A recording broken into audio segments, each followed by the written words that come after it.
तो आपके चैनल के माध्यम से एक दिन नहीं 100 दिन कहेंगे कि विपक्ष भी चोर है, सत्ता भी पक्ष चोर है। मोदी जी आएंगे, अगर ओवरब्रिज का एक उद्घाटन कर ही देंगे और 20 चचरी पुल का उद्घाटन करने के लिए कोई विधायक नहीं तैयार होता है, कोई उनका सांसद नहीं तैयार होता है, तो जब गांव का नदियों में उफान आ रहा है, गांव का संपर्क टूट रहा है, बच्चों का पढ़ाई छूट रहा है, गरीब एम्बुलेंस नहीं जा पाएगा, वो दम तोड़ देगा, तो फिर उसका मौत का जिम्मेदार कौन होगा?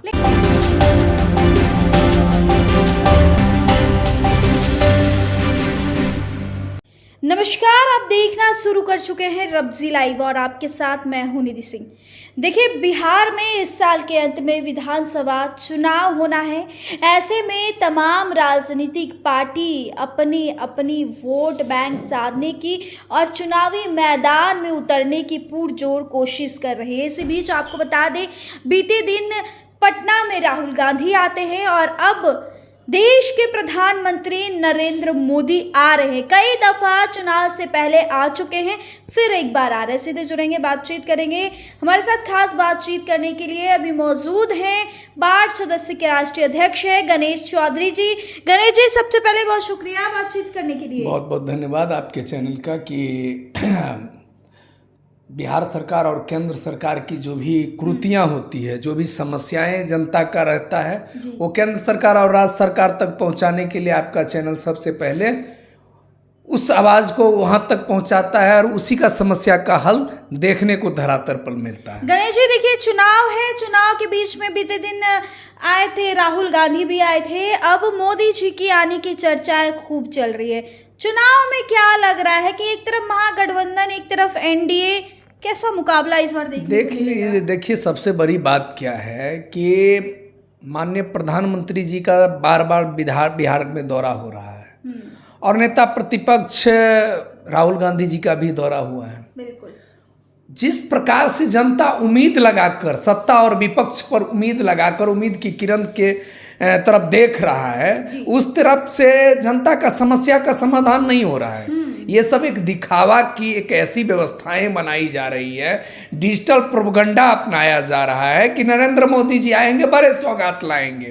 आप मुझे बताइए कि नरेंद्र मोदी जी आएंगे, अगर ओवरब्रिज का एक उद्घाटन कर ही देंगे और 20 चचरी पुल का उद्घाटन करने के लिए कोई विधायक नहीं तैयार होता है, कोई उनका सांसद नहीं तैयार होता है, तो जब गांव का नदियों में उफान आ रहा है, गांव का संपर्क टूट रहा है, बच्चों का पढ़ाई छूट रहा है, गरीब एम्बुलेंस नहीं जा पाएगा, वो दम तोड़ देगा, तो फिर उसका मौत का जिम्मेदार कौन होगा? प्रधानमंत्री आते हैं, सौगात देते हैं, बड़ी बड़ी बात कहते हैं, सौगात तो देते ही हैं। ये नीतीश कुमार उन्हीं के साथ जुड़े हुए ना, तो नीतीश कुमार हो या मोदी जी, सौगात तो बिहार के जनता को ही मिला है। देखिए, ये आप लोगों के मीडिया को एक स्क्रिप्ट सरकार द्वारा पढ़ा दिया गया है। आप लोग सिर्फ सरकार का बड़ाई करना जानते हैं, सरकार को ये कमियां क्यों नहीं आप लोग दिखा पाते हैं? आप ये कैसे कह सकते हैं कि सरकार की सिर्फ जो चीजें हैं उसको दिखाते हैं? आप पर विपक्ष भी आरोप लगा रहा है, सत्ता पक्ष भी आप लोगों पर आरोप लगा रहा है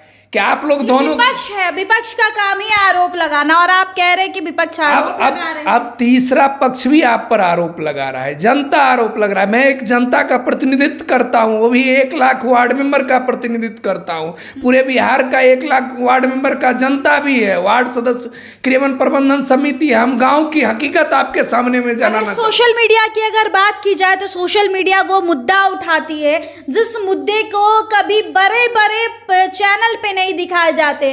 आप भी बोल रहे, गांव की बात करते, गांव की गली और नली खराब होती है तो सोशल मीडिया सबसे पहले वहां पे पहुंचती है। मैं एक बार आपसे ये चीज जानना चाहता हूं कि आपकी चैनल या आज तक या एबीपी न्यूज या कोई भी बड़ा चैनल जब गांव की हॉस्पिटल में दम तोड़ रही है गर्भवती महिलाएं जिनको एम्बुलेंस नसीब नहीं हो रहा है, जब गांव में वृद्ध आदमी खाने के लिए मर रहा है, वहाँ डीलर 4 किलो और 3 किलो में अपना अनाज बेच ले रहा है।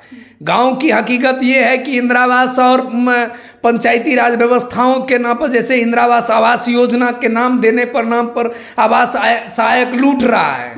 आखिरकार वो तो प्रधानमंत्री का योजना है ना, मनरेगा तो प्रधानमंत्री का नहीं योजना है। आखिरकार प्रधानमंत्री उस पर क्यों नहीं बात करना चाहते हैं?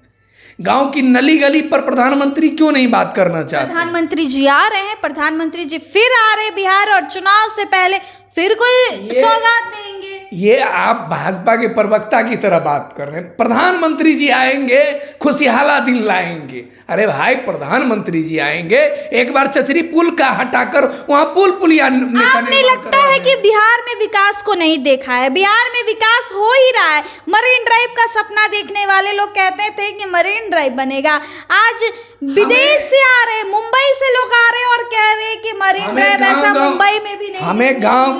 हमें गांव में नली गली का निर्माण चाहिए। जो अभी बरसात में पानी बह रहा है, जिस कीचड़ से हम लोग गुजर रहे हैं, उसका निर्माण होना चाहिए। गांव में अच्छा अस्पताल होना चाहिए। गांव में अच्छा पंचायत भवन के आसपास की जो व्यवस्थाएं हैं वो मजबूत हो। हाँ, कुछ कामें अच्छी हुई है, मतलब आपने माना, आप मान रहे हैं? हाँ, काम अच्छी हुई, कुछ हुई है कामें। जैसे कि आज के डेट में प्रधानमंत्री और मुख्यमंत्री की जोड़ी ने एक दो फैसला ऐसा लिया है जो लेना चाहिए था। वृद्धा पेंशन का, जो वृद्ध आदमी जिसका अपना बहू बेटा खाने के लिए नहीं देता है और वो तड़पती रहती है, वैसे माए और बहन को और वैसे बुजुर्ग, वैसे दादियों को जो सम्मान मिला है, चाचियों को जो सम्मान मिला है, यह एक सम्मान योग्य है। इसको हम समर्थन करते हैं सरकार को कि ऐसी फैसला होनी चाहिए। ऐसा भी फैसला होनी चाहिए जो उनके मतलब सीओ घूस लेता है, जो उनका पंचायत सचिव घूस लेता है, जो आवास सहायक लूट रहा है, उस पर प्रधानमंत्री और मुख्यमंत्री की डबल इंजन की सरकार कब रोक लगाएगा? देखिए, भ्रष्टाचार की अगर आप बात कह रहे हैं गणेश जी, तो भ्रष्टाचार बिल्कुल हो रही है, ना कि वो सरकार करे, लेकिन सरकार में बैठे वो लोग, जो दलाल बैठे रहते हैं, वो लोग कर रहे हैं। जहां अगर आपको 200 रुपए में काम। दूसरी बात कि अगर प्रधानमंत्री मुख्यमंत्री होते हैं तो सबों के लिए होते हैं। ऐसा नहीं है कि प्रधानमंत्री मुख्यमंत्री का विधायक और सांसद जिए और पंचायत में जो जनप्रतिनिधि जीत के आ रहे हैं वो 4 सालों से तरस रहे हैं अपने अधिकार के लिए, अपनी मांगों के लिए, अपने विकास राशियों के लिए, और उसको दरकिनार करके जाइएगा। तो महात्मा गांधी जी ने एक नारा दिया था कि पहले गांव का विकास होगा तब ये देश का विकास होगा। अगर प्रधानमंत्री देश के प्रधान हैं, प्रधान सेवक के नाम से जाने जाते हैं, उन्हें कुछ लोग चौकीदार के रूप में जानते हैं, तो फिर भाई किसकी रखवाली? जहां पर बहू बेटियों की इज्जत नीलाम हो रही है, यहाँ दिन रात हत्याकांड हो रहा है, इस सब पर भी प्रधानमंत्री जी को जवाब देना पड़ेगा। और यहाँ पर विपक्ष को राजनीति कम, हम आपके चैनल के माध्यम से एक शब्द में कहना चाहता हूं। अभी वो चुनाव आयोग के मुद्दों पर बहुत चिल्ला रहे हैं, छाती पीट रहे हैं। चुनाव आयोग को मदद कौन करेगा कि किसी का नाम न उससे कटे? इसके लिए जब विपक्ष आता सड़क पर तो वो हम अच्छा समझते। एम्बुलेंस में लोग दम तोड़ रहा है, वो घेराव कर रहे हैं, बहनों को रोड पर खींच खींच कर घेरा जा रहा था, इसके लिए भी विपक्ष को जवाब देना पड़ेगा। सही काम करेगा विपक्ष और सत्ता तो हम लोग उनका भी सपोर्ट करेंगे, विपक्ष को भी सपोर्ट करेंगे और सत्ता पक्ष को भी सपोर्ट करेंगे। अगर गलत करेंगे तो आपके चैनल के माध्यम से एक दिन नहीं 100 दिन कहेंगे कि विपक्ष भी चोर है, सत्ता भी पक्ष चोर है। चलिए देखिए, अगर बात की जाए, बिहार में विधानसभा चुनाव है और चुनाव के बीच जो है अच्छाई और बुराई दोनों देखने को मिल रहा है, जहाँ विपक्ष कोई कसर नहीं छोड़ रही है सत्ता पक्ष को घेरने के लिए। और आपको बता दें, कई दफा देश के प्रधानमंत्री नरेंद्र मोदी बिहार आए, सिवान, भागलपुर, कई ऐसे जिले में गए हैं और एक बार फिर से बिहार में प्रधानमंत्री का आगमन होने जा रहा है। फिलहाल इस खबर में इतना ही। आपको क्या लगता है कमेंट में ज़रूर बताएं। बहुत बहुत शुक्रिया।